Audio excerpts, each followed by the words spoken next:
Being an independent author has its fair share of struggles, trials, and tribulations. And if you just couple that with all of the things in your own personal life, it becomes so much more complex. Yet, there's a good friend of mine. Her name's Tania. She actually has a YouTube channel called Tania's Writing Realm. By the way, go over there, subscribe to it right now. You'll thank me later. Love watching some of her content and watching her grow and hearing some of her story. And part of her story is living undiagnosed with some different health issues and conditions. And rather than me revealing that to you, I want to kind of discuss that within the interview so you can understand where Tania's coming from. And I think it's so commendable that she's become so prolific, that she has written and published so many works in the short amount of time of being an author. And she's doing content, video content, and building a brand around that. And I think there's something to learn from all aspects of that, from dealing with chronic conditions to just being an author and trying to make it in this world. So without any further ado, I want you guys to meet Tania. Tania, I'm just tickled that I've actually finally got you on here. Not many people are really realize, who you are. And I understand that, but here's the thing is I'm typically going and looking through YouTube and doing research and finding different channels, and I stumble on your channel. What was it, a year or 2 years ago? I think so, about 2 years, yeah.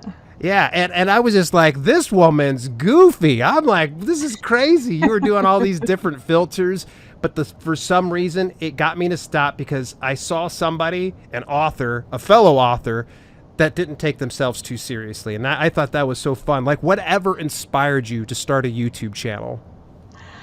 Honestly, I didn't know that a community like AuthorTube existed where there was authors on YouTube, but I learned that you could make money on YouTube first.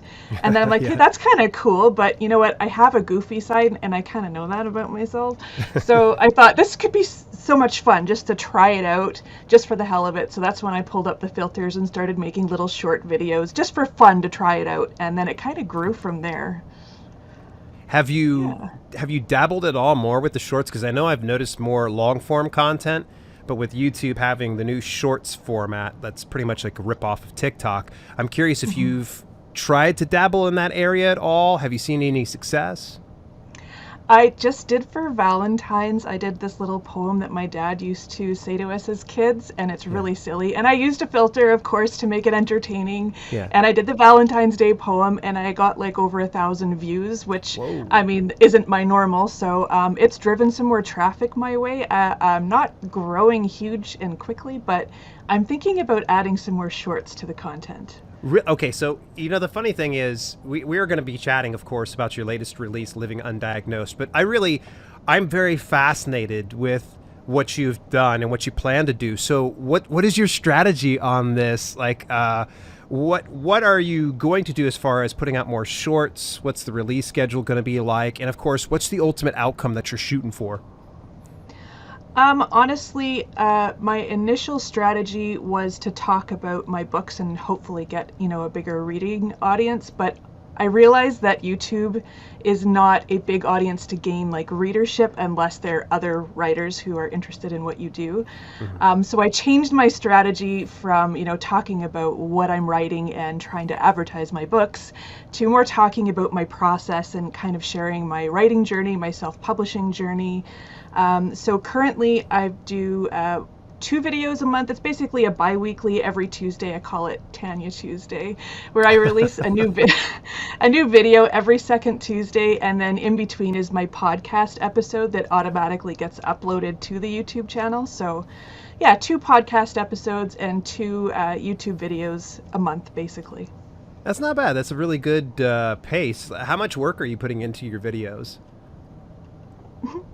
I actually started doing some time tracking, and I spend more time on YouTube than I do on actually writing.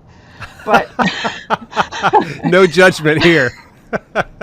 I'm trying to balance it more, and that's one of the reasons I did the tracking, because I knew I was spending a ton of time. But I've made it more relaxed for myself to reduce the anxiety and the stress of, oh my gosh, it has to be perfect. Yep. I feel you. Yeah.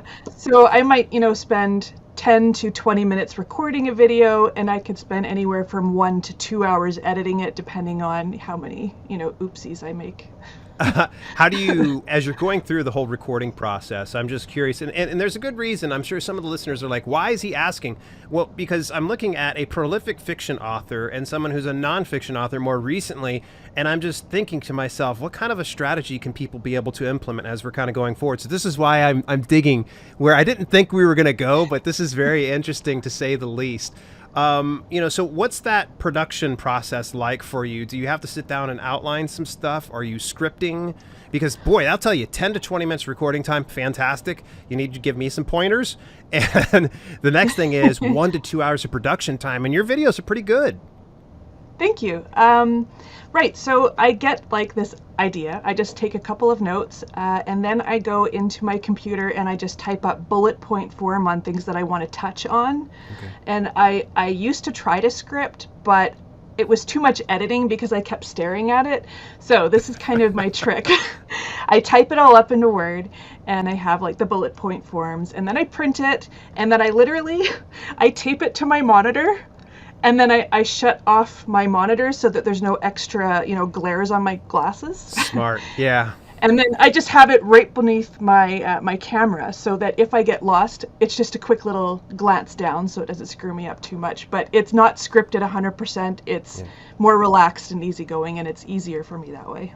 Yeah, it's definitely less stress. For me, I find like that mixture of doing the outline. Outline removes a lot of that pre-production process because I can just go bullet point, bullet point, bullet point, and then I'll put it over onto a teleprompter, which I'll have to share with you off the interview what that is. Ooh, but, interesting.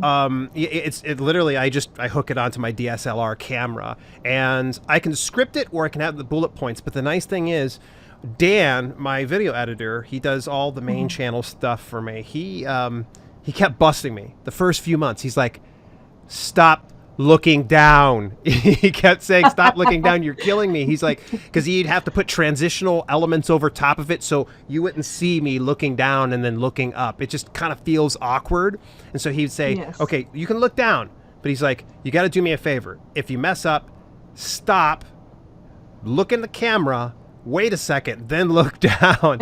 And he's like, look at your notes, look back up, give it a second, and then do it. Inevitably, I just messed it up. Like, I am pretty good about it now since I have the teleprompter that I just attached to the DSLR, but it's cool to hear that that's your same process. So you get all this stuff done in, say, like 10 to 20 minutes. What kind of equipment are you using?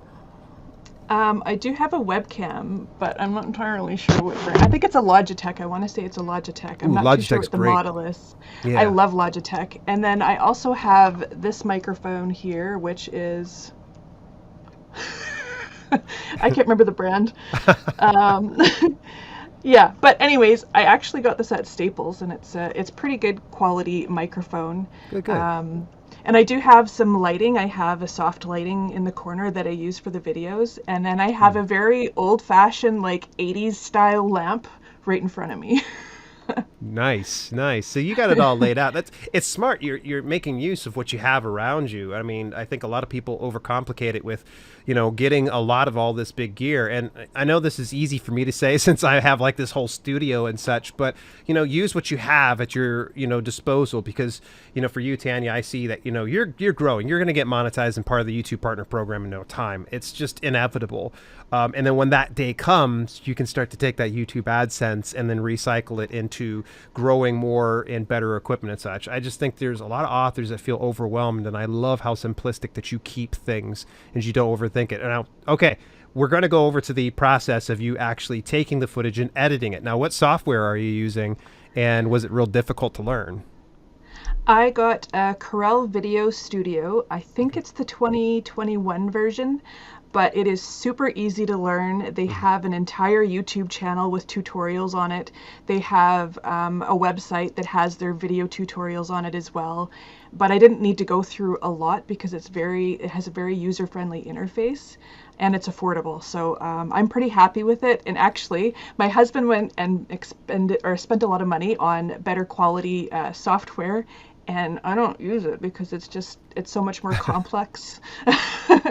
And I'm going with simple. When I started, I actually used PowerPoint.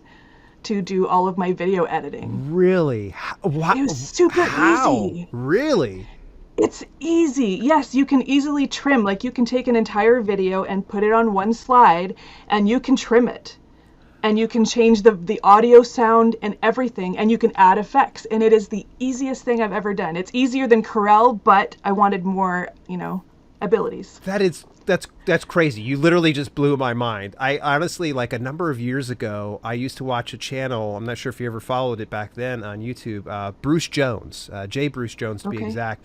Bruce was the book guy, and he was the one that just blew my mind. He's like, okay, we're going to put together this picture book with PowerPoint. I was like, as you said, what? You're going to do a book with PowerPoint? This is heresy. I'm going to tell somebody who actually owns like Adobe InDesign what you're doing. But it was mind blowing. And now you've taken it to the next level, creating video on PowerPoint. I'm going to tell you this. Yes. You deserve triple banana sticker just for that alone. Amazing. I did not know this. So this is kind of cool. You're even illustrating the fact that it doesn't need to be too complex. It's just get it going. Is there ever a point that you start to produce one of these videos and go, nah, and then you scrap it? I don't think I ever have. I have this, I don't know if it's a downfall on my part, but I refuse to give up. I feel like giving up on a project or throwing in the towel means that I'm a failure, and I can't be a failure. I have to be successful. So if it's a shitty video, I'm going to edit it and put it up and say it is what it is. Nice. By the way, you are the first person in all of the interviews to say a curse word. So I'm going to applaud you. This is fantastic. This is great. No, there's no rules. It's the podcast. If anybody gets offended, I'm sorry. They're going to have to tell their kids what that means. All right. So you've started growing this YouTube channel. It's been a slow build for you, obviously. Before you did YouTube, compared to now doing YouTube, have you seen an increase in readership and new followers?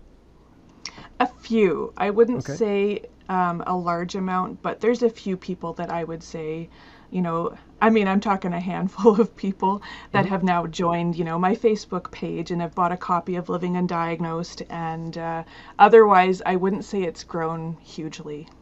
Yeah.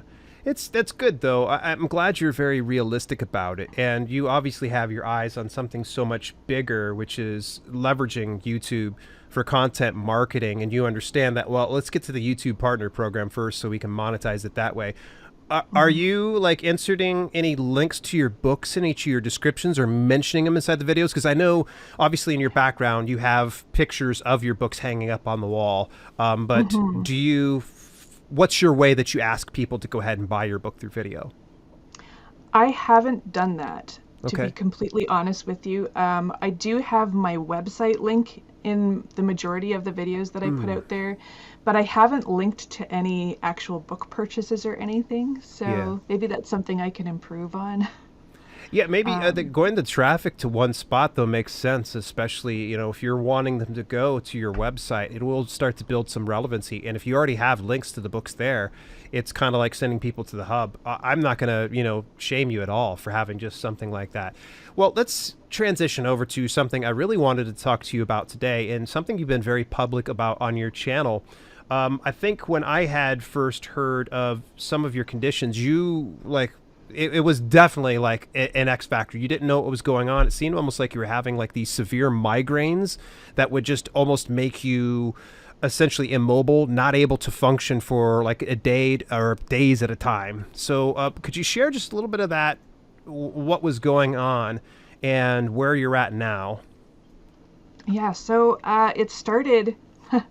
Well, I guess the symptoms started probably about 20 years ago, but until we started really realizing it was a serious problem, it was probably about 13 or 14 years ago. So it started with like a distancing feeling where I felt like I was kind of losing where I was and spacing out. I'd start not being able to find words, like a bottle of ketchup was sitting in front of me on the table and I would be like, I really want the ketchup, but I can't find that word and I can't say it. So it's almost like having a stroke. That sensation of, you're losing yourself. And then I'd have like a head to toe numbness, and then my muscles would clamp. And I couldn't do anything. I'd kind of slump over, and it's progressed over the years. Oh my. So it's pretty much like a seizure now, and I get the tremors. Sometimes my muscles clamp so tight that I'm crying in pain, and my neck kind of gets pulled over to the left, and I can't lift my own head. Yeah, so I have period of time where it's like it's daily. Yeah. It's not something that happens every once in a while. At first, it was like once a month, but it got worse. Each episode got worse, and it's more frequent. So I'm kind of surviving right now. Goodness, you still maintain such a positive attitude. That's what's really just impressed me about you. You're writing and publishing books pretty frequently, and you're also doing this YouTube thing, and I just commend you for even have the bravery to, say, well, let's go ahead, let's do this. I think any lesser person probably would say, you know what, no, I'm done. So I think it's very commendable, and especially coming out publicly, there might be a lot of people that could be very encouraged by this. So I'm just going to assume, based on the name of the book, that you haven't found an exact diagnosis yet to date. I have multiple diagnoses, but I feel like I'm not done yet. Like there's still more, and I can't get the help that I need, and that's the worst part about it.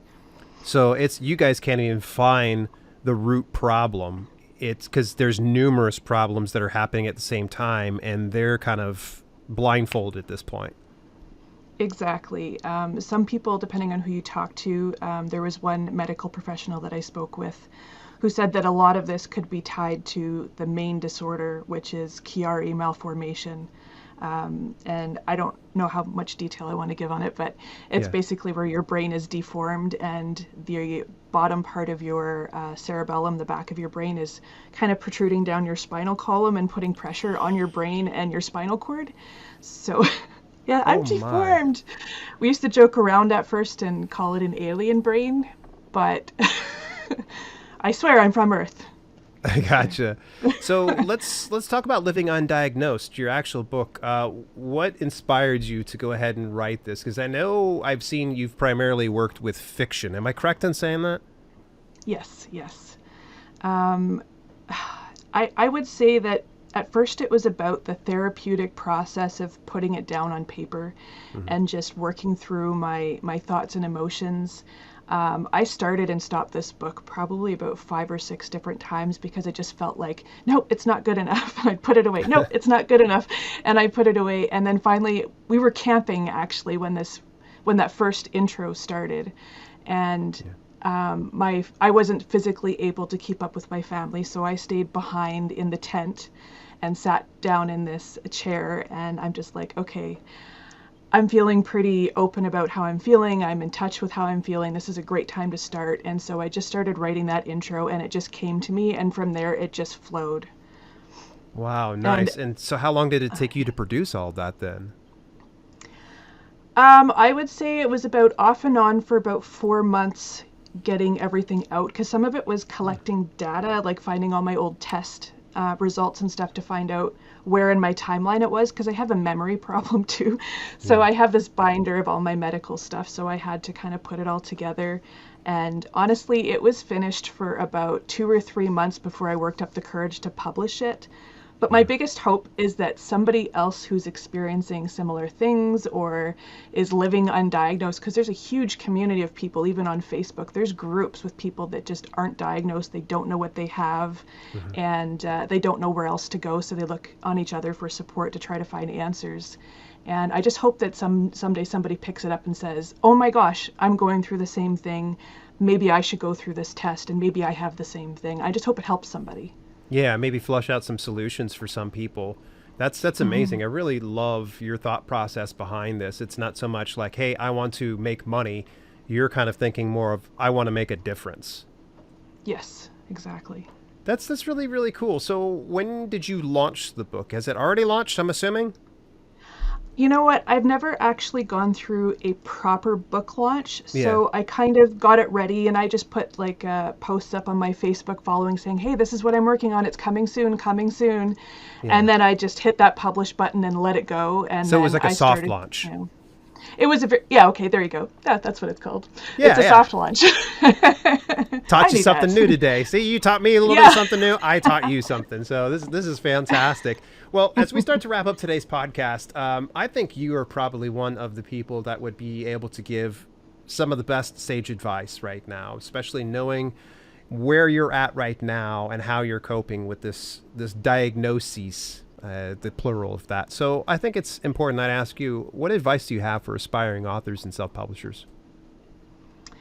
I would honestly say the most important thing I could say is to follow your gut and your instincts and stop worrying about what other people think about what you're writing and what you're publishing, because sometimes taking that risk is going to make all the difference and make you stand out from everybody else. So don't try to fit into this specific package. Just let out what's inside you and don't hold back. That's my tip. Big shout out and thanks to Tania for taking a little bit of time out her day to spend some time with us, folks. Make sure you take a little bit of time, head on over to YouTube and look up Tania's Writing Room. Her name's spelled Tania. Yes, Tania is just a sweetheart of a person, and I think you're going to find that too as well. She's just a breath of fresh air. So in the meantime, that's the end of this interview, and I will see you next week in another interview with another indie author.